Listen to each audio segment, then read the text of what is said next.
अब आते हैं माइक्रो फोकस पर।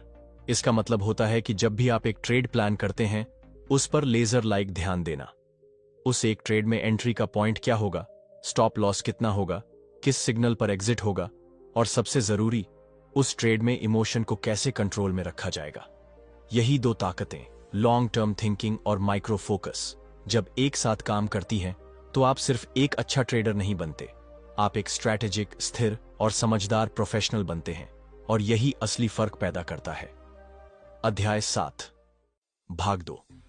आपने देखा होगा कि कई ट्रेडर्स थोड़े से लॉस के बाद गुस्से में आकर अगला ट्रेड दोगुने रिस्क के साथ करते हैं, ताकि पिछला नुकसान कवर हो जाए। और यहीं से शुरू होता है एक ऐसा चक्र जो उन्हें मानसिक रूप से थका देता है और अकाउंट को भी। यही वजह है कि माइक्रो फोकस का असली मतलब सिर्फ चार्ट देखना नहीं, बल्कि अपने दिमाग को पढ़ना भी है। जब आप किसी ट्रेड में हो तो खुद से यह पूछना शुरू कीजिए, क्या मैं ये ट्रेड प्लान के हिसाब से ले रहा हूं या इमोशंस की वजह से? ये एक सिंपल सा सवाल है, लेकिन ये आपके माइंडसेट को डिसिप्लिन की तरफ मोड़ देता है। हर बार जब हम एक ट्रेड प्लान बनाते हैं और उससे पीछे हटते हैं, तो हमारा दिमाग ये सीखने लगता है कि नियम तोड़े जा सकते हैं। लेकिन जब आप बार बार प्लान के मुताबिक ही चलते हैं, तो आपकी मानसिकता में एक मजबूती बनती है, जो बड़े लॉस से भी बचाती है। इसका अगला स्टेप है रिफ्लेक्शन। हर ट्रेड के बाद खुद से ये 3 बातें पूछिए, क्या ये ट्रेड मेरे स्ट्रैटेजी के दायरे में था? क्या मैंने इमोशंस को कंट्रोल किया?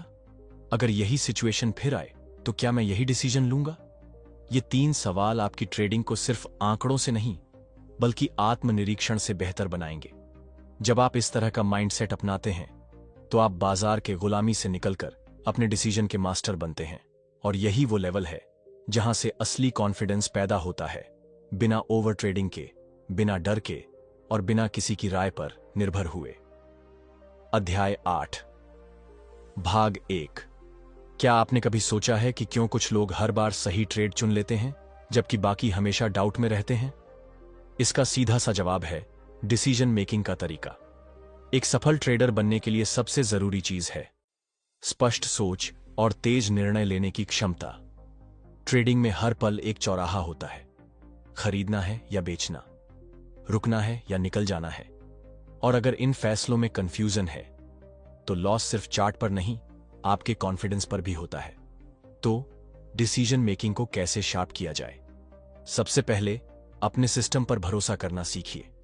कई बार हम टेक्निकल एनालिसिस पर समय बिताते हैं, लेकिन जब एक्शन का वक्त आता है तो डर या लालच हमें रोक लेता है। उस डर को हराने का एक ही तरीका है प्री डिसाइडेड प्लान।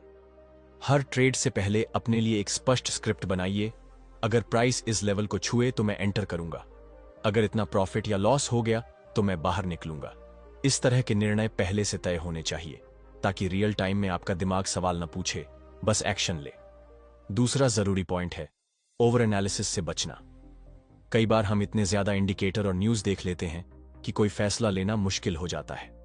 याद रखिए, सिंप्लिसिटी में पावर है। जो स्ट्रैटेजी आप बार बार टेस्ट कर चुके हैं, उस पर टिके रहिए। तीसरा नियम है फैसला लेने के बाद उसे सम्मान दीजिए।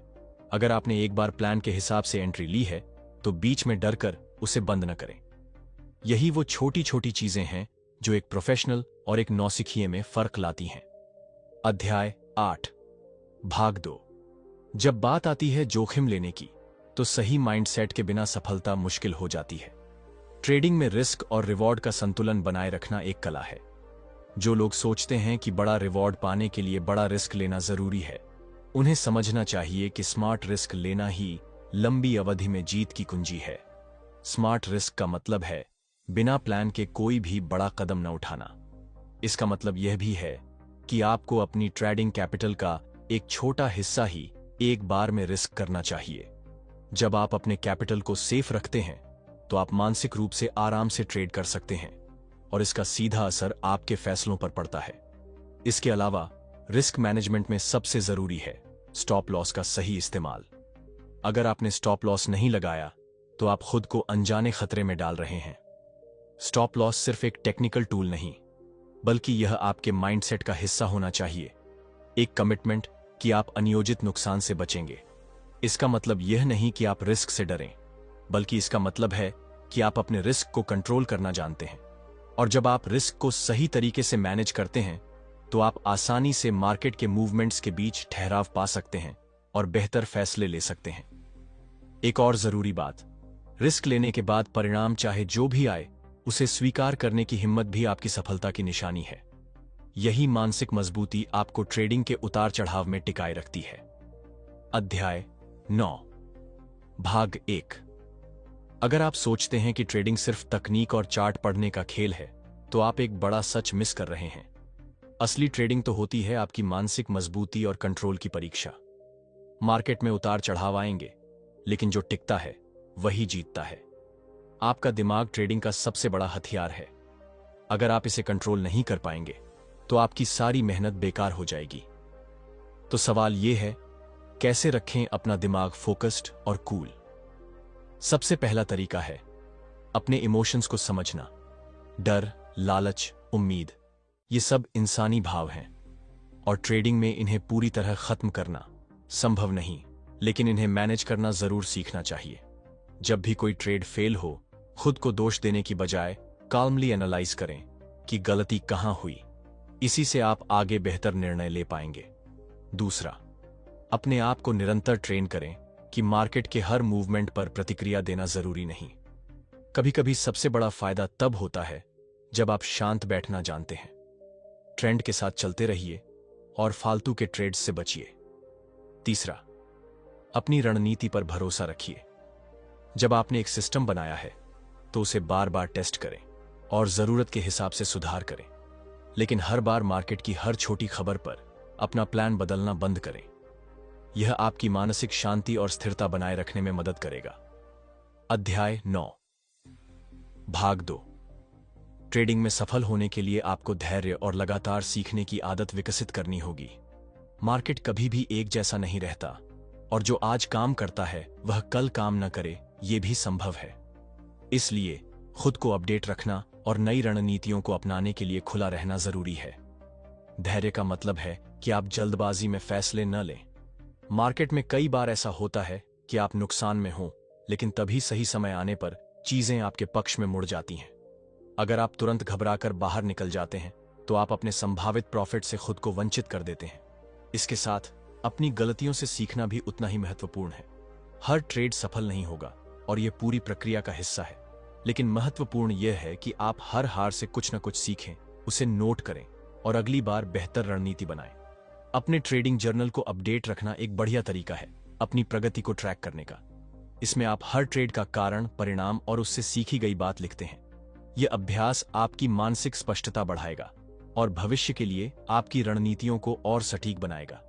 आखिर में याद रखिए, ट्रेडिंग एक ऐसा गेम है जहां जीत की कुंजी आपकी मानसिक मजबूती, धैर्य और सीखने की इच्छा है।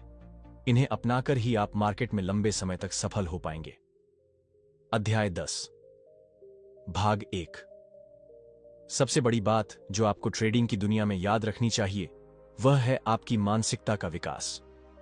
यह जितना जरूरी है उतना ही कठिन भी, लेकिन जब आप इसे समझ जाते हैं तो आपके सामने कोई भी मार्केट चुनौती बड़ी नहीं लगती। अपने आप को लगातार सकारात्मक सोच से भरें। जब आप ट्रेडिंग के हर कदम पर आत्मविश्वास से भरे होंगे तो आप सही निर्णय ले पाएंगे।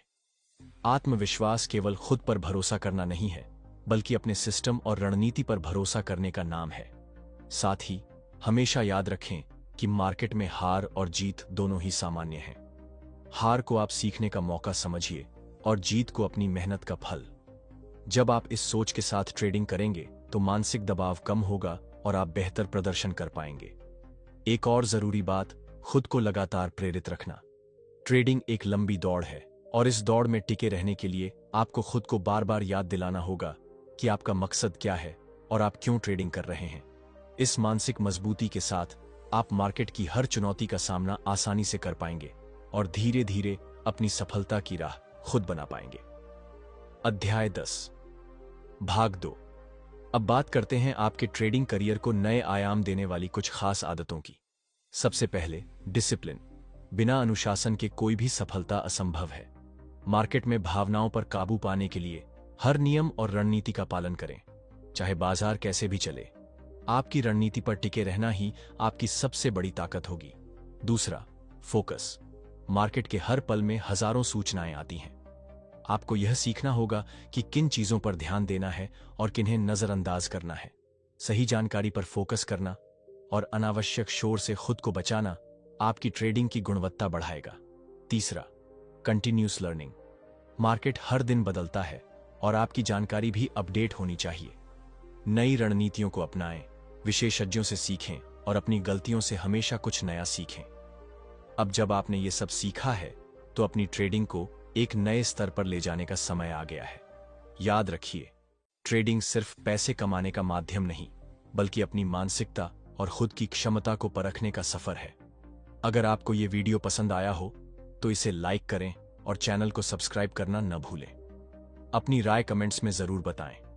आपकी प्रतिक्रिया हमारे लिए बहुत मायने रखती है। अगर आपको लगता है कि ये जानकारी किसी और के लिए भी उपयोगी हो सकती है तो इसे शेयर करें, क्योंकि सच्चा ज्ञान वही है जो बांटा जाए। नए वीडियो की जानकारी सबसे पहले पाने के लिए नोटिफिकेशन बेल को जरूर ऑन करें। और अगर आप इस कंटेंट को एक ई बुक के रूप में पढ़ना चाहते हैं तो वो भी उपलब्ध है। ई बुक प्राप्त करने के लिए आप हमें व्हाट्सएप पर संपर्क कर सकते हैं। लिंक आपको डिस्क्रिप्शन और पिन किए गए कमेंट में मिल जाएगा।